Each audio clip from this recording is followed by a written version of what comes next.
Wahai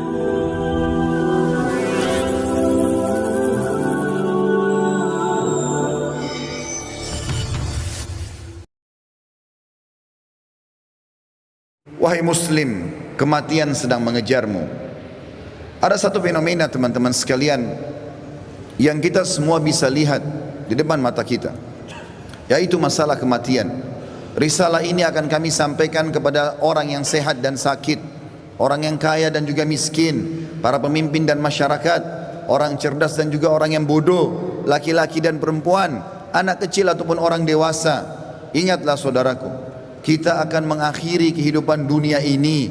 Ada batas waktu di mana kita semua akan meninggalkannya. Semua yang kita kumpulkan dari rumah yang mewah, kendaraan yang kita banggakan, pasangan hidup, apa saja dari pakaian, bahkan perlengkapan dan pernak-pernik kehidupan ini, semuanya akan ditinggal. Pasti kita akan meninggalkannya.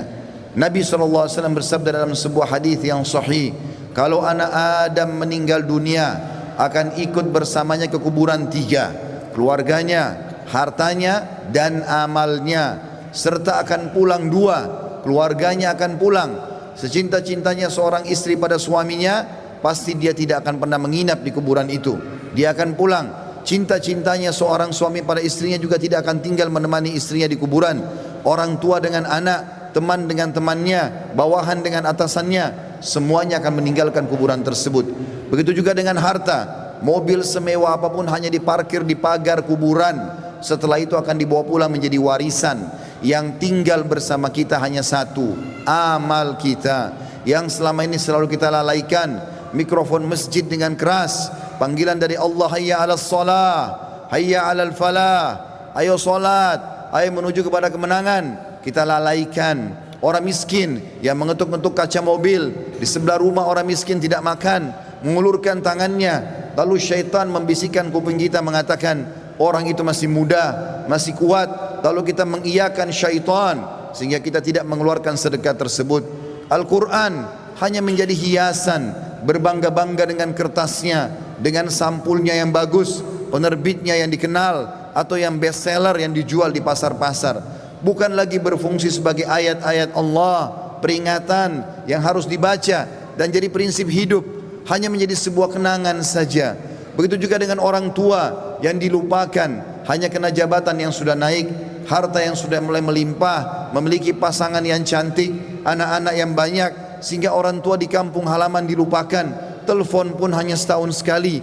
Tidak ada lagi kejar pahala dan surga dari kedua orang tua. Padahal seorang salafus saleh pernah menemukan salah satu orang tuanya meninggal, lalu dia menangis terisak-isak. Kemudian murid-muridnya menanyakan, kenapa anda menangis? Kata dia, sungguh satu pintu surga sudah tertutup untukku, maka tertinggal satu lagi. Dan sekian banyak fenomena dalam kehidupan kita yang kita lalaikan, saudaraku seiman. Dengarkan dan renungi baik-baik bagaimana Allah mengingatkan dalam kitabnya tentang masalah hari pulang ini. Yang pertama, disebutkan di dalam Al-Quran surah Al-Baqarah ayat 281. Allah berfirman, dan kekal ditilawakan oleh orang-orang beriman sampai hari kiamat. A'udzu billahi minasyaitonir rajim. Wattaqu yawman turja'una fihi ila Allah, thumma tuwaffa kullu nafsin ma kasabat wa hum la yudhlamun. Takutlah kalian, persiapkanlah diri kalian, fikirkanlah baik-baik, masuk semua dalam makna wattaqu. Hati-hatilah kalian dengan hari di mana kalian akan dikembalikan kepada Allah. Kemudian setiap jiwa akan diberikan balasan dan laporan dari amal-amalnya, baik ataupun buruk, dan mereka tidak akan dizalimi sedikit pun. Kalau hari ini teman-teman kita melihat seseorang kerabat kita, teman sejawat kita, partner bisnis kita dibungkus dengan kain kafan dan meninggal, dan kita mengantar ke kuburan sebagaimana mungkin itu sudah pernah kita lakukan, maka satu waktu nanti kita yang akan diantar. Teman-teman sekalian masih malas sholat, sholatlah teman-teman sebelum anda disolati oleh orang-orang. Banyak orang meninggalkan saf pertama masjid, padahal itu keutamanya sangat besar, tapi dia menunggu dia akan disolati di saf pertama pada saat meninggal dunia. Ini kerugian, penyesalan akan datang terakhir, saudaraku seiman. Dalam ayat lain Allah berfirman dalam surah Al-Baqarah ayat 48, A'udzu billahi minasyaitonir rajim. wattaqu yawman la tajzi nafsun an nafsin syai'a wa la yaqbalu minha syafa'atun wa la yu'khadhu minha 'adlun wa la hum yunsarun. Hati-hatilah kalian, perhatikan baik-baik, renungi baik-baik kata Allah, hari di mana tidak ada lagi jiwa bisa membantu jiwa yang lain, dan tidak akan diterima lagi rekomendasi-rekomendasi, pertolongan-pertolongan, dan juga tidak akan pernah ada yang bisa memenangkan.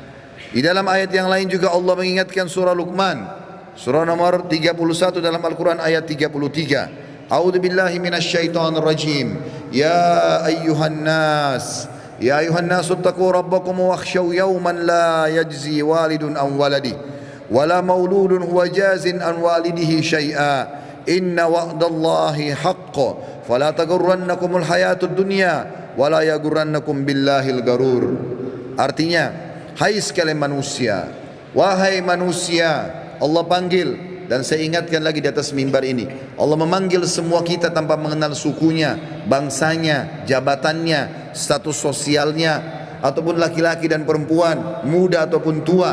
Allah mengatakan, wahai manusia, takutlah kalian kepada Tuhan kalian, dan khawatirlah terhadap hari di mana tidak akan ada lagi pertolongan, tidak ada orang tua bisa menolong anaknya, dan tidak lagi anak-anak bisa menolong orang tuanya. Sesungguhnya janji Allah pasti benar. Jangan kehidupan dunia melalaikan kalian, dan jangan sampai kalian terlalaikan. Allah subhanahu wa ta'ala mengingatkan di ayat yang lain, surah Al-Muzammil, surah nomor 39 ayat 17 sampai 19. Allah berfirman, a'udzubillahi minasyaitonir rajim. Fa kaifa tattaquna in kafartum yawman yaj'alul wildanu shiba. Bagaimana kalian bisa memungkiri hari di mana anak kecil pun bisa menjadi tua tiba-tiba? As-sama'u munfatirum bih, pada hari kiamat nanti maka langit-langit pun akan pecah. Kana wa'duhu maf'ula, dan itu janji Allah pasti akan terjadi. Inna hadhihi tadhkirah, ini adalah peringatan yang sangat bermanfaat. Faman syaa'a attakhadha ila rabbih sabila, siapa yang berakal maka dia segera mengambil jalan menuju ke Tuhannya.